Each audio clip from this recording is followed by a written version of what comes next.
So, what's been up? Yeah, this quarter we were in loss. So I'm thinking of laying some...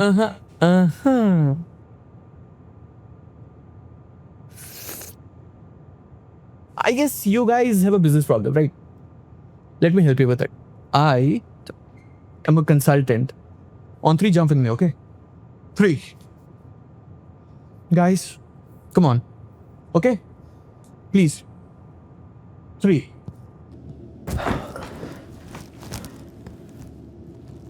So you must be in loss because your revenue has decreased. The opposite. It's increased. Then your costs must have increased. Correct. Costs have increased because rent. Nope. Manufacturing. Nope. Raw materials. Nope. Salaries. Bingo.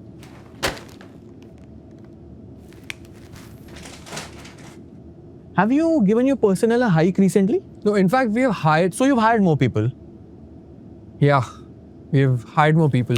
This looks like a profitability case. Let me quickly draw BCG metrics.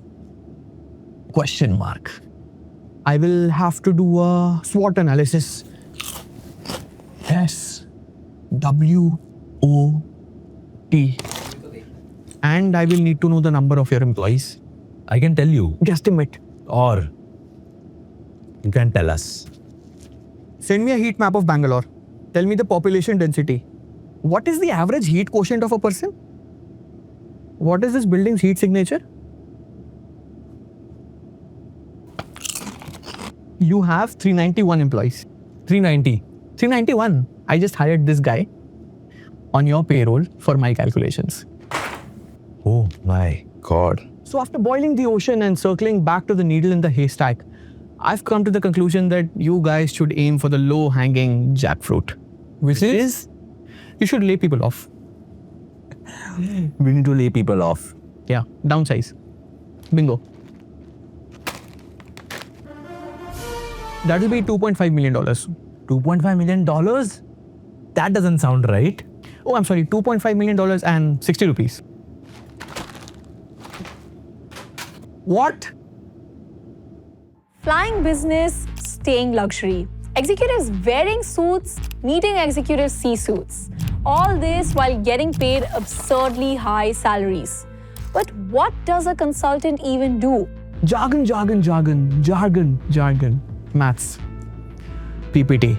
A quick Google search will tell you that consultants help businesses with their efficiency. And their promotional videos will say they are forces for good in the world. They see themselves as operating as a force for good in the world. The work you do with McKinsey will matter. What we are doing on a day-to-day basis is really impacting the lives of thousands of people, sometimes more. But are they really? Did you disclose to the FDA that McKinsey was working at the same time it was working for the FDA that it was working for Purdue? Did you disclose that to the FDA? When they say they help businesses, they're not kidding. They do help all businesses. They serve a lot of clients with really harmful effects. They know exactly what the repercussions are going to be, and then they say, we're going to do it anyway. And when they say they are forces for good in the world, you better believe them. When it comes to an MBA, these are your most desired roles. The day zero companies looking to buy the best from the batch at the highest price. But even with all the money and glamour that comes with a consulting role, no one really stays. Consulting has one of the highest churn rates, with the average tenure being just 2.7 years and about half of them having less than 2 years of experience. And yet, when multi-million-dollar businesses are hurting, they look towards these fresh, out-of-college grads with experience of less than 2 years and with no knowledge of their industry to save them. But why? Because sometimes it works, but other times it backfires massively. And it doesn't seem very logical because consultants are paid to fix other businesses while their own business is starting to bleed. With stagnating salaries, downsizing and restructuring across firms, slowdown in hiring, delayed joinings and promotions, and a slump in overall revenues, are clients finally realizing the true value of consulting? Or can the industry bullshit their way to a plausible sounding comeback? Jargon. Why do consultants leave after 2 years? What do they learn from consulting or about consulting that most of them quit? And can you, or more importantly, should you become a consultant? What are they looking for, and would you fit? My name is Lavina Kamath, and here's the full disclosure.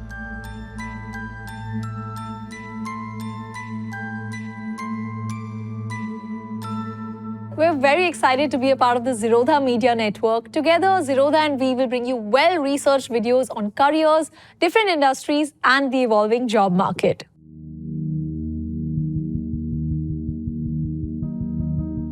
Consultancies are one of the most important institutions out there, as important as defense and religion. Smugness aside, let's try to actually understand what a consultant or a consultancy firm does. Their business model and its legitimacy, both ethically and legally, where do they get their revenues from, and why is it suddenly drying up? Consulting firms such as the Big Three and the Big Four, among the many other boutique and niche consulting firms, offer advisory services for their clients. Simply put, they are brains for hire. The Big Three are considered Tier 1, even though their revenues fall short of the Big Four, which are considered Tier 2. An important difference to note here is the kind of projects they undertake.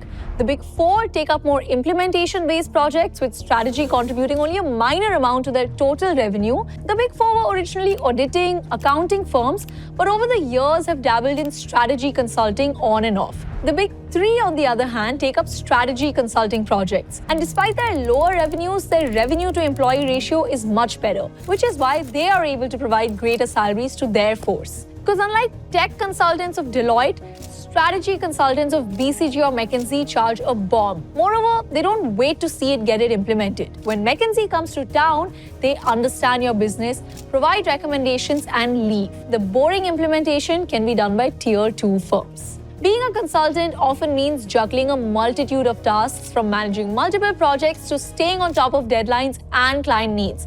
With so many moving parts, it can be overwhelming to keep everything organized and efficient. But that's where Odoo can help. Odoo is a simple, efficient, and affordable platform that covers all your business needs. With the Odoo project application, you get a flexible solution to keep you and your team organized and on top of every detail. Through their comprehensive dashboard, you'll have a complete view of projects with customizable stages and real-time updates. Use the Kanban view to move tasks like sticky notes for a visual pipeline, the Gantt view to see timelines, task dependencies and schedules, and the list view for an organized overview with batch action capabilities. You can even save and share custom views, giving everyone the information they need in just one click for a seamless collaboration. Odoo centralizes communication by using the chatter within the task, allowing you to email, add quick notes, or attach files directly to tasks through log notes, all in one place. With Odoo, your first app is free for life, including unlimited hosting and support. It's a powerful way to manage complex operations, keeping your team organized so that nothing critical slips through the cracks. You can check out Odoo from the link in the description below.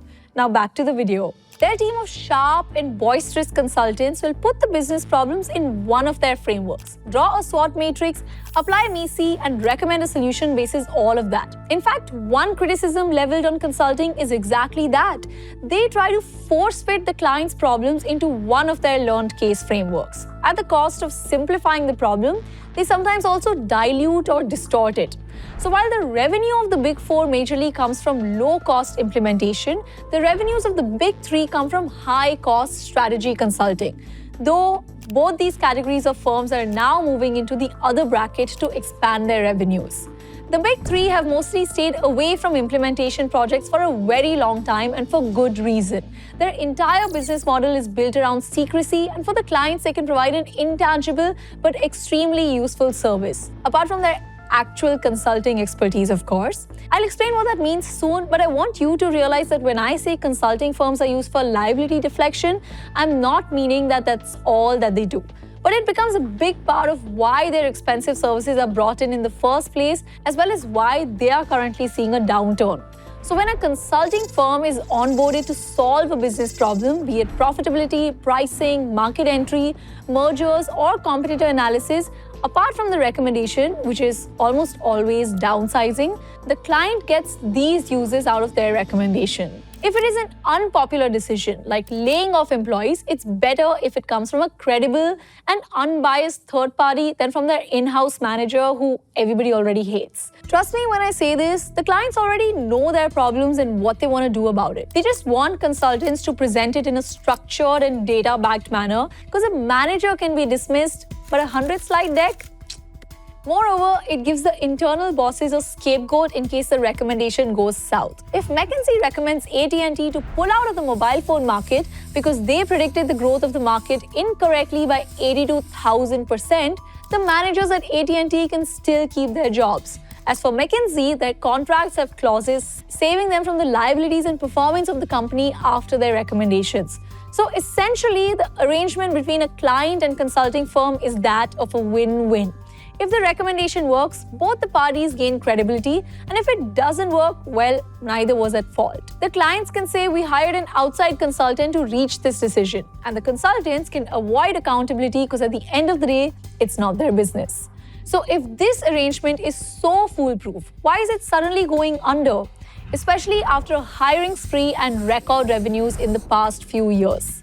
Here's why. Consulting is a cyclical industry. When the economy is doing well, companies have budgets to spend, and so consulting firms have many projects. On the other hand, any slump in the economy also brings a slump in the consulting industry. Consulting, by design, is a very volatile and dependent industry. And the other thing about consulting is that they have to extend offers way in advance.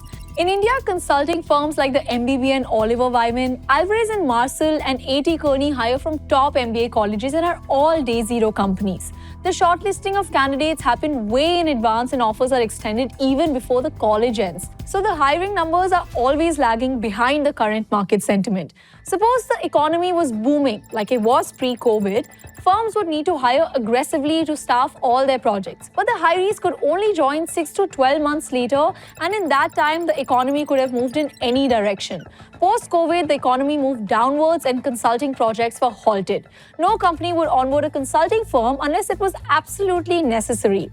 And consulting projects became a luxury for the clients. But to everyone's surprise, the economy bounced back immediately afterwards. The initial disruption brought about due to COVID also resulted in several transitions that made the role of consultants relevant again. Businesses moved remote, and so did the consumers. Supply chains shifted from traditional to the e-commerce route, and to make sense of this new normal, consultants arose. The demand skyrocketed, and it reflected in the hiring. Firms hired aggressively to match the hiring targets. McKinsey, who are known for their especially high standards, also got lenient with them to hire more folks. Cut to the present, where the economy is again going through a crisis. But consulting firms have too many resources from the previous hiring cycle and too little business to staff everyone profitably. Result, an oversupply of talent causing delayed joining dates and too many consultants on the bench. An industry with a volatile demand and long lead times in hiring will go through the same problem where you go from phases of undersupply to oversupply back and forth. And consulting currently is in an oversupply phase. But for a business that prides itself on fixing other businesses, why can't they predict supply and demand and fix their own business? Well, it's not as simple to predict demand for obvious reasons, but it's also extremely difficult to predict their supply. Sure, consulting remains one of the most sought-after roles due to its lucrative pay packages, unparalleled perks like travel, networking, and exposure to different industries, but it is also the role with one of the highest attrition and turnover rates. Most consultants leave after 2 to 3 years because of the culture surrounding consulting.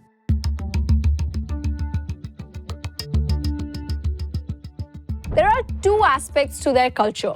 How is consulting able to attract the best talent, and why does the talent feel so compelled to leave immediately? See, consulting roles are often the highest paid roles on campus and even laterally. Almost no other profile is going to give you 30 to 50 LPA at 27 years. So obviously, the salaries act as the biggest magnets for talent.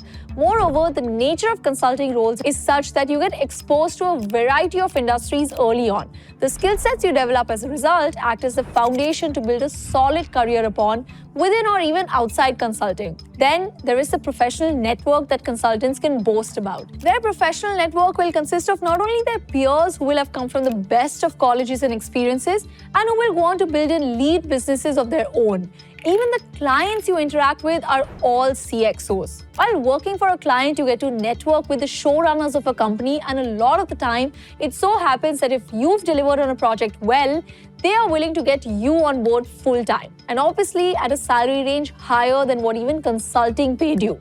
And that becomes one of the most important factors drawing folks towards consulting, the exit opportunities. The exit opportunities that consulting can provide is so varied and unparalleled that it becomes the sole reason people get into consulting in the first place. Consulting to them is the springboard to a great career ahead. And the firms know this. Instead of combating this outflow, they actually encourage it more. They don't want everyone to continue to work for them, and it is by design. If you look at the structure of a consulting firm, it will look somewhat like this, with junior consultants and associates at the bottom and directors and partners at the top. This pyramid is maintained through a strategy called planned attrition, unlike other firms where a pyramid arises naturally. Consulting firms are looking for, in their own words, insecure overachievers. Folks who have had a streak of brilliance in their past and a tinge of inferiority or superiority complex, leading to a behavior of validation seeking, resulting in them overachieving. I wish I was making this up, but consulting firms often refer to this person as the perfect hire for a consulting role. The intake at the entry level is high as they continue to hire for this persona, knowing fully well that they cannot promote everyone. It's cheaper to have an army of junior consultants than senior consultants, and the culture is created such that the next promotion becomes very competitive. Meanwhile, in these 2 years, these junior consultants have served their purpose for the firm. See, for the firm, it is important to have this litany of consultants to service any kind of demand, especially since identical firms with identical offerings keep looming around to see if they can undercut their prices. Client is king, as they say, and they go to all lengths to service the needs of the clients. But it also creates all sorts of problems later. At the end of about 2 years, the employees are faced with a choice: to continue to work and rise up the ranks or to quit. And guess what most of them do?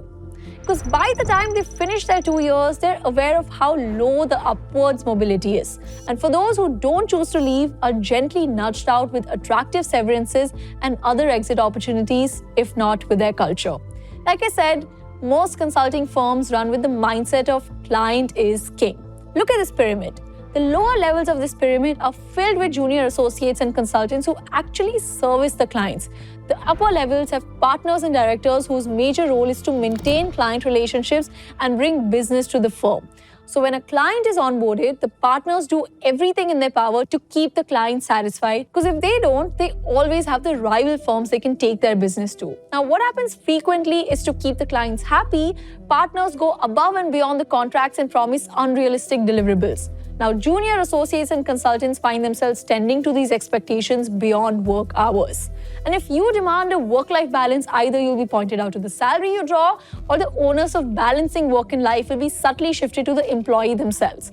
While the culture of consulting is something that deserves its own video, I'll suffice it to say that the creation and propagation of the consulting culture works in favor of the firms.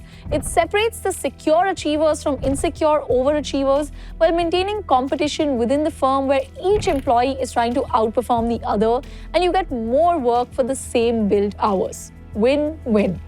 Another major reason consultants start to feel empty after a certain point is the intangible nature of their work. Sure, they're getting enviable salaries and 5-star stays and free business travel, but a lot of what they've worked towards never gets to see the light of day in their tenure. They provide their recommendations working 50 to 70 hours a week, and then off they go. Just imagine you're working on something, giving your sweat and tears and time, only to not even know what came of it. How would it feel to not receive any fruit for your labor continuously? Sure, the other perks can make up for it for a while, but if you're a consultant, it will start to get to you, and you will want to take the first boat out of the consulting island.